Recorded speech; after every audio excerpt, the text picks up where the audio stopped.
so I could say hi to everybody. I know, right? I was just excited to see people that weren't Kevin. Or Dean's dong. When we had that thing the other day, I was like, I would really just like to do that again, only not really work related. So what's a way that I can get everybody back on? Vote. I would like to seriously say one thing. I have this theory, and I'm sure I'm not the first, and maybe there's something we can do with this, where I would like to take back the American flag. Mm-hmm. I would like for liberals to take back the flag of our country. I feel like somehow when you see an American flag, it's like, oh, you're a fucking Republican. Yeah. And it's like taking back patriotism. Like, it's cool to be patriotic. Like, it's not like a redneck thing. Like, I want to say, like, I love my fucking country. I love my country. That's why I want it to be better. That's why I want it to be as good as I know it has the ability to be. And I know that we can do it. And I know that, like, when you love your country, you want to take care of the people in it. Yeah, and the people in it, and you want to make it a better place for everybody, and you want to improve it. And I think there's this idea that if you're criticizing the country, you're not patriotic, versus saying we can be better. No. And we can. We have the capacity for growth. And the whole point of this country is to criticize the country. Like, that we got away from England so that we could be critical of our country. Right. So we're allowed to say when things are working and when they're not. And I think, like, when I see someone like with an American flag, anything, anywhere, on their car, on their house, on their clothes, I'm like, ooh. But this idea that, like, no, like, it's me, like we're all on an island. It's like, no, we shouldn't be. We should be taking care of each other, and we should be helping each other. And, like, anyway, I don't really know how to work this into anything other than, like, a hashtag, but I haven't been on social media in, like, a month or so I can't. But, like, that's something that I would love to try to get. Yeah, into the universe. Part of it is just to take it back. A part of it is just to use it. And talk about the fact that, like, this isn't a perfect country, but it is a perfectable country. And that's the beauty of the Constitution, is that it's an elastic document that keeps getting improved. People keep getting more voting rights. People keep getting protected. That's the nature of this place, is that it's designed to be improved. But that also means we have to accept the fact that it wasn't that great, and we are continuing on a progress to greatness. Right. And back and making it better. Going forward is the way that we make it better. And you know how you go forward, kids? Voting! Everybody vote.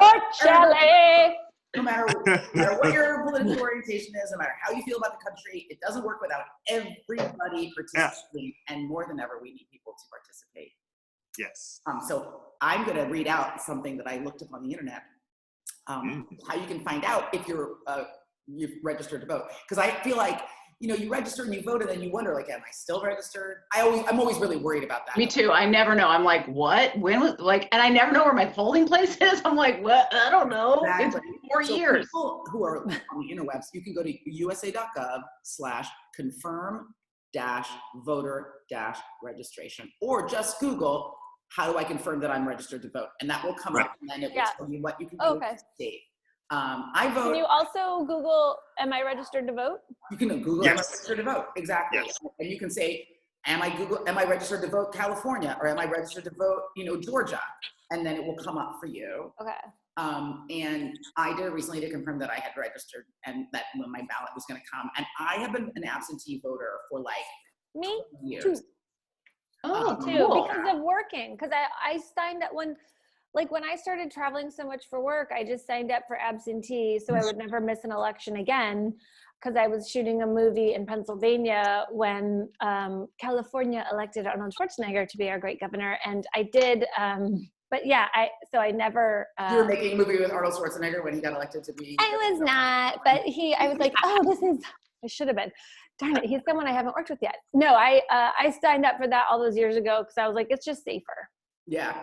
And so for people who are confused, because there's been, like, a lot of really crazy news about mail-in voting, almost every state has has for a very long time. In fact, mail-in voting, absentee voting, has been around since the Civil War. It's the same thing, by the way. Yeah, it's the exact same thing. And they made it so that Civil War, like, people in the military could vote without having to come home because they couldn't come home. I mean, participation in democracy is the fundamental underpinning of the American system. So you get an application. You can also get an application online if you are not already a mail-in voter. Because the other thing about mail-in voting, absentee voting, is that we want to make sure that people do it safely and they don't have to be in the polling place if they're worried about coronavirus. So that's something else, that it's safe, it's legal, it's been happening in this country since the beginning of the union, essentially, before, and it's available to people in all 50 states. So find out if you're registered. If you want to vote absentee, you can apply for a mail-in ballot. But here's the thing. I always wait until the last minute. I don't know, because I get busy, and then you can mail it on the day. It has to be postmarked on the day. But I actually think that people should probably as they get their ballot. Because vote early. Vote immediately.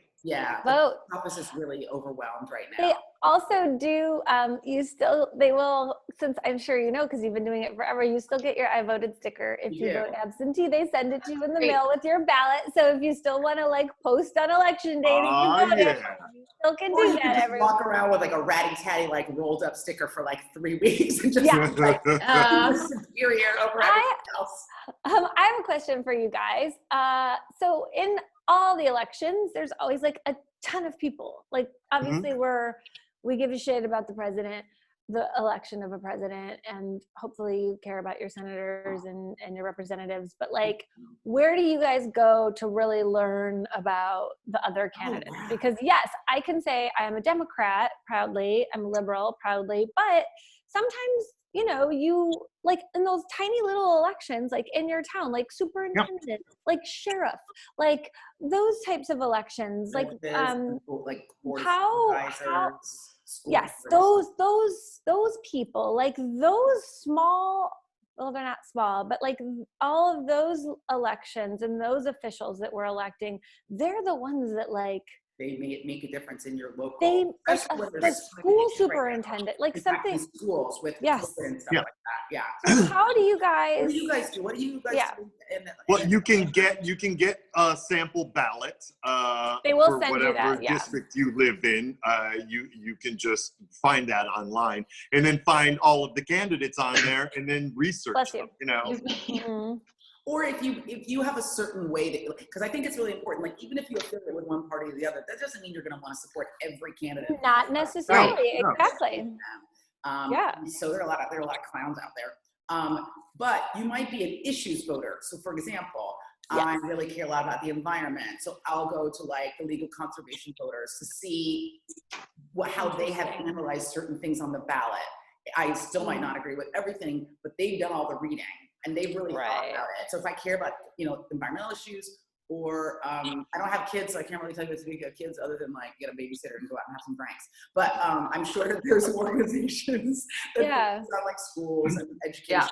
But you can also, for that, I ask my girlfriends who have kids. I'm like, who are you voting for these positions? Because I don't know anything. And it's important too, because I don't have kids either. But I want kids. None of us have kids. No, we're barren. We're barren girls. But of course, I want kids to get the best education that they can, right? Like all kids. So that's how I want to vote. Right? Teach them well and let them lead the way.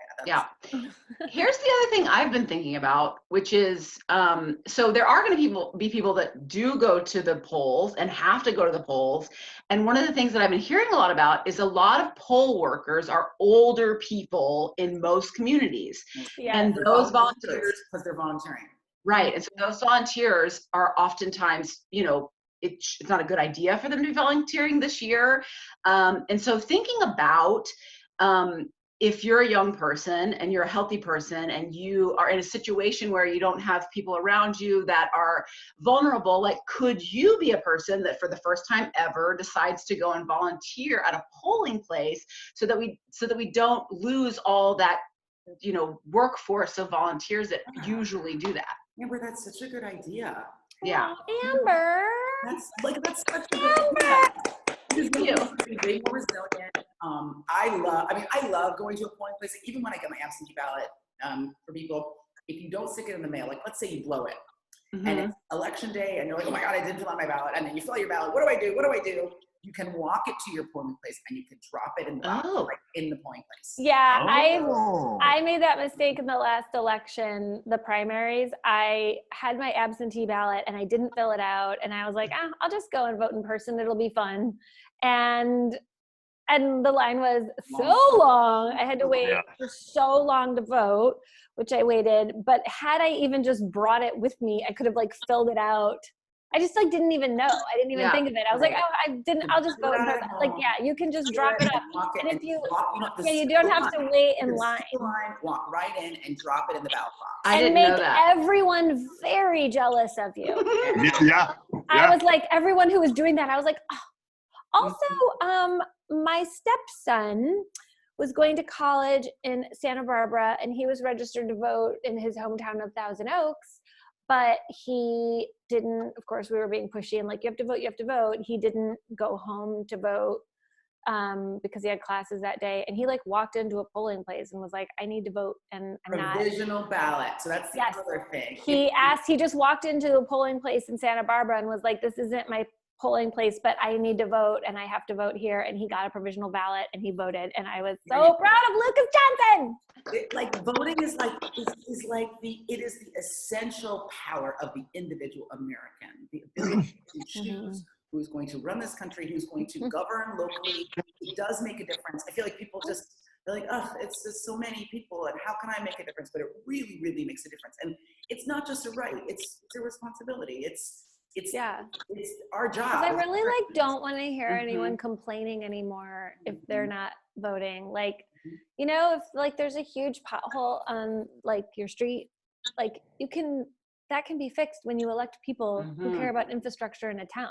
It can be fixed when you elect people who have certain budget ideas in mind for your city, for your county, for your state. Like this is where those money doo-doo faces that like don't seem to care about people, really don't care about business. Like, it's our job to kick those people out of office. I think especially this year, you see that like people are really struggling, that the unemployment benefits, they let them expire, that they want to give all of these big tax breaks to corporations, but none to people. Like, kick those dudes out. Yeah. Like, we're in a real crisis.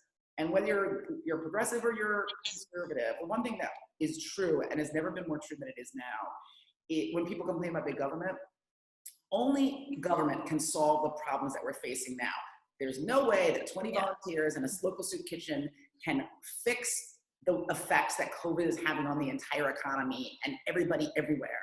And so we really do need smart, engaged, dedicated people in government who care about people to engage and fix these problems, because no matter, you can complain about big government, but, like I said, your local organization can't distribute recession checks to hundreds of millions of people. We need a good, committed, ethical government to fix the issues that we're facing as a country. Yeah. Agreed. But back to what Amber was saying. It was polling places. Volunteering. Yeah, and this is another thing, that my polling place was one of the ones that was on the national news about like super long lines and voter suppression. We live in Atlanta, and so it's like, it's where the shit's going down. And so there's a lot of people that are very excited to be waiting in line for 7 hours, but then there's people that just can't physically do it. There's old folks. Jobs. Yeah. By the way, it's still hot in Atlanta, it's people don't have childcare to be able to do that kind of stuff. And so like there was a group in our neighborhood, which I think is so rad, that did this during the primary, and we're planning to get together to do it for the big election too, is like, if you've got your mail-in ballot, you've done it, but that your polling place is one of the places that's going to be really hard hit. Like, what can you do to go down there to support? So can you take like camp chairs? Can you take water? Can you take masks? Can you take umbrellas so people can get out of the sun? Like, what can you do to make it as comfortable as possible to help people stand in line for 7 hours to get their vote in? I wish they could have a line for I don't know, mine doesn't. The line for the elderly and a separate line for and people who maybe like are like physically, I talked to somebody about this, and I think that there is an elderly, like, it's like a fast pass at Six Flags. Like, I do think that you can get in. Those are bullshit. Billy that stand in line. Oh, they're great. Oh my God. I had the one at Universal. I had to jump every line. I was like, have you ever done it at Disney? Because it's bullshit. You can get it and then you. It was so awesome. There are bosses right, now. over and over and over. Sorry, I love Disney. Disney Fast Pass is the best. It just was hard to manage. I just did Star Wars Galaxy's Edge and then cried and then did it again and then cried again. It was so great. But that is the Mandalorian, right? No, it's a ride. You get to like drive a ship and like shoot. Yeah, you get to fly the Millennium Falcon. And see, Lucky and I are old, so like I remember when the first Star Wars movie came out, and I was 10. I was the target. It worked. Oh, dude, they nailed me right in the brain. Yeah. Right? I cut school to see the Empire Strikes Back, and so I just cried essentially all day. They have like a big, I don't know why this is bad for Disney, but there was like, they have like a life-size TIE fighter and a life-size X-Wing, and I was just like,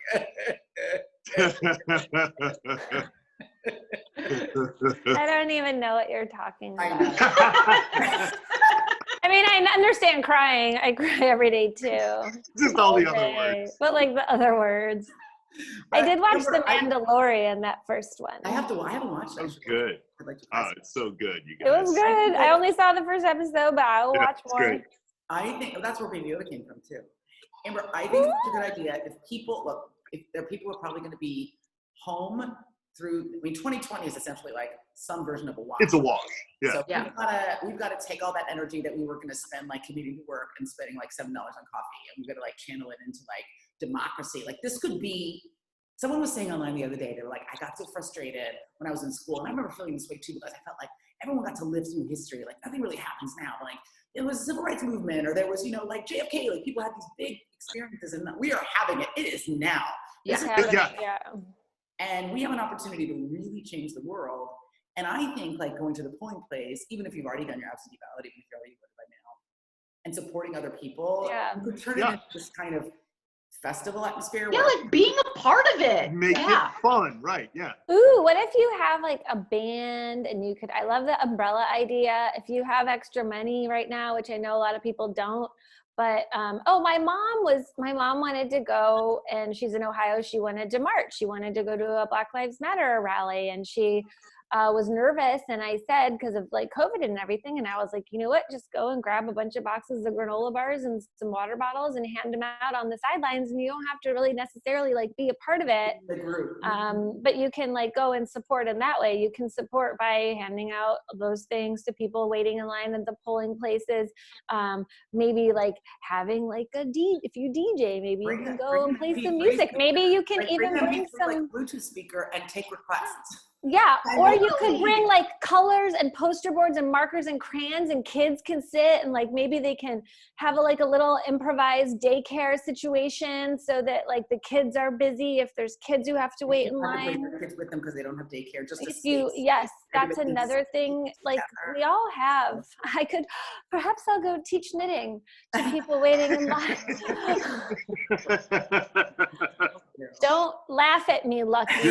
You're always pushing that goddamn knitting agenda. I'll tell you what, knitting is awesome and more people should do it. And left-wing knitting agenda. I'm telling you right now that you can sit and listen to so many books while you knit. You also can knit things for people as presents. It kills a lot of daytime. And what the kills a lot of sheep too. Not if you did cotton. During both of not this last one, I wasn't able to volunteer as much as I wanted to in the last election, but the two previous ones I traveled. And I did what you're talking about, Amber. I went to some polling places, and I essentially, because you can't electioneer, that's one thing people need to know. You cannot go to a polling place and tell people how to vote or encourage them to vote for one candidate or that is against the law. But what you can do is encourage people to stay in line. And a lot of times when the line is really long and it's getting late, people get frustrated. They think, well, screw it, my vote doesn't count.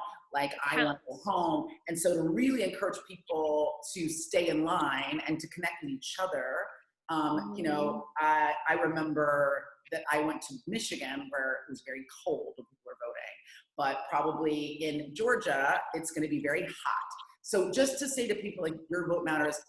I remember years ago, someone showing a photo of like, it's always like this in South Africa, but the very first election after apartheid ended, people walked like dozens of miles and sit in the sun for 10 or 12 hours. Like democracy, so many countries don't have it. Like it's such an important, it's like you can't even make such a gift about how meaningful and how special it is to be in a country where we really get to choose who leads us. And it's worth your time. So like, it can just be, you can't go and hold up a sign that says like, vote for Joe, but what you can hold up a sign is like, hey, like you matter, your vote matters. Like people died.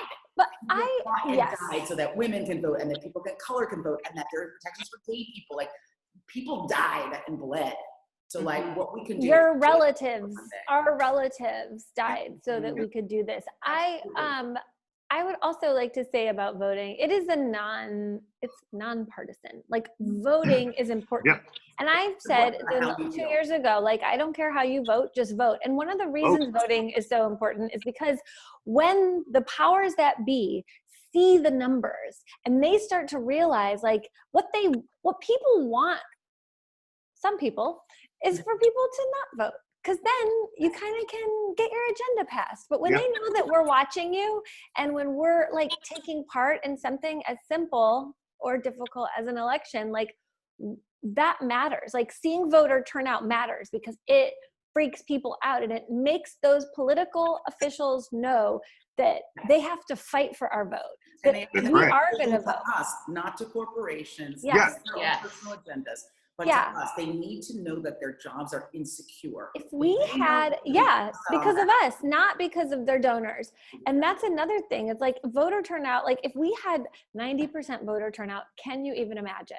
Like politicians would be like crapping their pants. The politicians would suddenly become a lot more honest is what would happen. A lot of them count on us not voting. Yeah, absolutely. They rely on us not voting. And you'll hear this conversation, bringing it back to the absentee and the mail-in vote, that they're trying to discredit the process. They talk about fraud.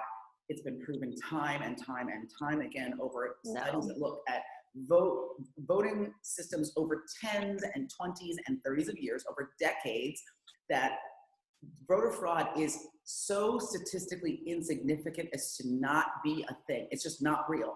It's 0.001% of votes across the country are fraudulent. So that is not the issue. When they make that the issue, what they really want to do is to tell you there's something wrong with the vote process. Your vote doesn't count, so don't vote. That's what they're trying to do. They're trying to confuse people. Your vote does count. What is that website? Is it Snopes? Is it? Snopes. It's Snopes. I send my mom there a lot because she's always like, there's a new if you freeze a bottle of water in the freezer, a man will jump in front of your car and then murder you when you try to I know. Snopes is pretty great because it's really just like, it's just facts. Like if you're ever questioning something, it's not partisan. It's just like, it will tell you, a fact about something. So if you're concerned in your state or your district that your vote doesn't count or that there's voter fraud or X, Y, or Z, like you can always like go to a website like that, look it up, find out the real facts, like what really is true. And also when they're saying right now, something that's going around, it's like, well, some of these elections might take a really long time to decide. That's good. That's great. They're being methodical and they're being careful and they're making sure all the votes are accurate. Then that's a good thing. And it's better to. We don't need to have a party that night, Exactly. Because you get to have your balloon drop on November. Kind of fun to have that party that night. Well, it wasn't the last time. No. The parties were not fun. No, the parties were not fun. No, I was thinking of that one time. The first time Obama was elected, that was a party, dude. That was a party. And the second time I was in New York and I like ran to Times Square and that was really fun. So let's talk for 1 second, pretend I'm a dum-dum because sometimes I am about this stuff. Like the Electoral College, I have a question about this. So let's say we get this crazy voter turnout. There's like 90% voter turnout. High, right? That would be a real accomplishment if we got even 70%. I know. What is so embarrassing is how like the percentage of people who don't vote in this country. And I know a lot of people have a hard time with it or can't get there, or like this absentee ballot would be great for people like that. But imagine if we have some crazy voter turnout. I mean, the Electoral College is like choosing candidates. I mean, if if everyone's voting, then they have to choose the candidates that everyone's voting for. I feel like there was some kerfuffle this year about making sure that they just passed it. Faithless electors, right? So the idea is that you have to vote the way that the voters that you represent as an elector have voted, and you can't switch your vote. Yeah, you can't say, well, I think the people are wrong. I'm going with this. Right. You have to take the votes. Look, the Electoral College is pretty complex. I don't know that we're going to be able to really pick it together here right now. What I will say is that, there is a movement to move to disband it. Pure majority. To break up the band. For the presidency. And a part of the reason, well, there are a lot of reasons why, again, I can't unpick them all. But I do want to let people know out there that the reason that we have an Electoral College is that that was a compromise between the North and the South to protect slaveholding states from having slavery eliminated by non-slaveholding states. It was a way to give slaveholding the same amount of power, even though they had a lot fewer voters. So if every state had the same kind of power, even if one state had 3 million people and one state had 300,000 people, but the 300,000 person state was a slaveholding state, and they were terrified that an anti-slavery state would vote slavery out of existence, that was a compromise that they got. That's racist too? So, yeah, unfortunately, sorry. I thought it was for farmers. Yeah, no, and people want to say it's about, reducing the tyranny of the majority, but it was created to protect slaveholding states from non-slaveholding states and their votes. And so that's why it's an ongoing conversation about whether we keep this process in place when it has very racist origins, and also seems unfair. I mean, it does. Yeah, it's preposterous. Certainly voted one way and they still didn't get their candidate in office. No. I was talking about the Hillary Clinton vote. It's happened many, many times in the history. And so it does seem to go against kind of fundamental American ideas of fairness. But it's been our system for a very long time. So who knows when it's adjusted or eliminated. But I do think the faithless electors thing is an interesting thing now. You have to vote the way that your electorate voted, no matter what, if you're an elector. And just to go back really quick to talking about like people being like, well, my vote doesn't matter, or who cares? Like, it's like screaming into the void. And, at the end of the day, we can't control everything. All we can control is what we have the ability to control. And what we have the ability to control in most cases is getting out and voting. And so it's like, hopefully all these things are going to change, but the first step towards getting anything done is being like, my voice matters. I'm going to do everything I can to chip away at making my voice count. And so just getting out there and taking that step and doing it when you can is so important. And also, first of all, that's such a good point. I think relatedly, when you talk about it's just my voice, it's just one voice, it doesn't matter. I do think that staying engaged, reading, learning, finding out about representatives, finding out about the issues, going on Snopes when you don't know if something is real or false. And if you can, because not everybody can talk with their family and friends about politics, but if you can have thoughtful conversations with the people that you care about politics, not necessarily to change their mind, not necessarily to argue, but to engage in a process which is so important, so meaningful, and so special in this country. It's a very special process that we have. I think we can make a difference that way, even if all you do is encourage other people around you to also go vote. You do have power, and something I really lament, and I'm really enjoying this conversation because my college degree is in politics, and for a long time I thought I was going to go into politics, is we've lost the ability to engage with people that we disagree with without it becoming combative. And I went to, I'm a progressive, I grew up in California, but I went to a very conservative college, and some of my best experiences were talking about the soul of the country with someone who felt completely differently about politics than I did, really wanting to understand where they come from, really wanting to have a meaningful conversation. And what I found, and I continue to find because I have a lot of conservative friends, is that we actually care about the same stuff, even if we don't agree on how to fix these problems. We still love this country deeply, and we still want everybody in it to do well. And so it's an opportunity for all of us to stop yelling and start really just having meaningful conversations, because when you do, typically you find out you agree on a lot more than you disagree on. And if you talk to someone and they think that, women and people of color and queer people should be protected, well, then they're an asshole and you should like them. That's why I don't talk to my family about politics. or engage them in conversation and really question, get them to talk about why do they believe that, right? Because see if you can talk to them calmly and get them to maybe question where those ideas came from for them personally, and maybe that the root of that kind of thinking isn't necessarily really what they think, right? The conversation is so important, and it's not screaming on Twitter. You're right. I do think that most of the time when you dig down and you talk about the fundamental values that we have in this country of fairness and equality and everybody having the opportunity to get ahead and people agree. They always do, yeah. Available to everyone. You know, we really agree on a lot more than we disagree on. And it is an opportunity to really try to have meaningful conversations with people. I think this summer has been challenging, but what's been exciting is how much people have engaged with each other. Yeah. To learn more about people that are different from them. And there's been, I think, a real sea change. I mean, this is our 60s, right? This is our great leap forward. You know, and I think we really have an opportunity to make some real change. And in that way, I'm more optimistic than I am pessimistic about this year. Good. Yeah.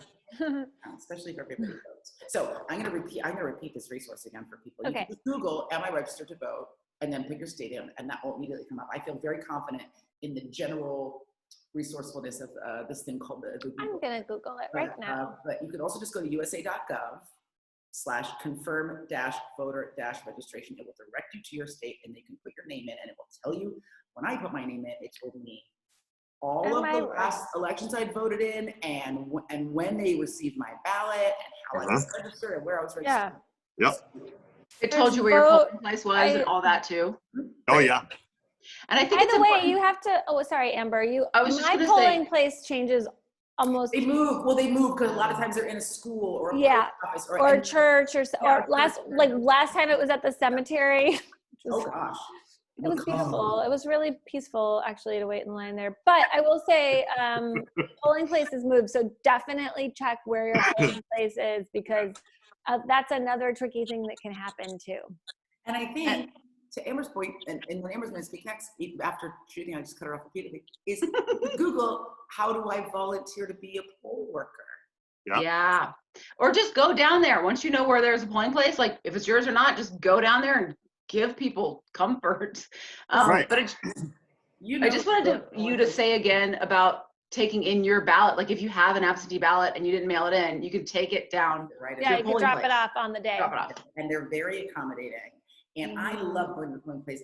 I love all the little old ladies in there. Yeah, I love it.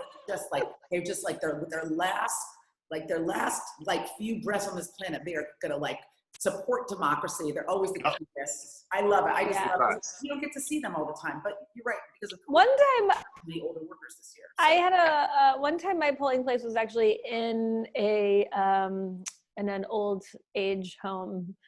It was so they were just they had all they had to do was just keep their bed up and then, take your. It was in their cafeteria.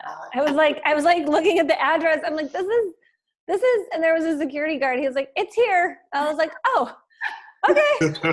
Take the elevator up to the 5th floor. I was like, really? The 5th floor? Okay. I love it. Everybody vote, participate. Yeah. This is a precious thing we have, this democracy. America kicks ass. Yeah. Yeah, we really do. We are so lucky. We're so, it might not feel like it sometimes, but we're working towards being free. We're, and we're trying. And we can be better, and we will be better. Yeah. That's the fundamental kind of beauty of this place, is that we keep working to be better, and we do keep getting better. And sometimes that requires a little bit of growing pains, but we can. Yeah. And also, everybody wear your masks and stay 6 feet away from everybody else, and be kind and nice to other people, and don't yell at some poor guy who's just trying to do his job when you want to go into the Starbucks and you don't want to wear a mask because it's not his fault. But if you do yell at him, we're all going to give him a lot of money and buy him a VW. Yeah, that kid really hit the lottery. I'm so happy for that guy. I want to hug him whenever COVID is over. I'm going to find him and hug him because he's in San Diego. I'm a little bummed that we didn't go because I'm sure everybody would have found that kid. He's the worst person in the world. But the rest of you guys are great. Yay! Thank you. Yay! Yeah, hey, America! America. Oh, say, can you see? Okay, we're not doing that. We're not doing that. All right.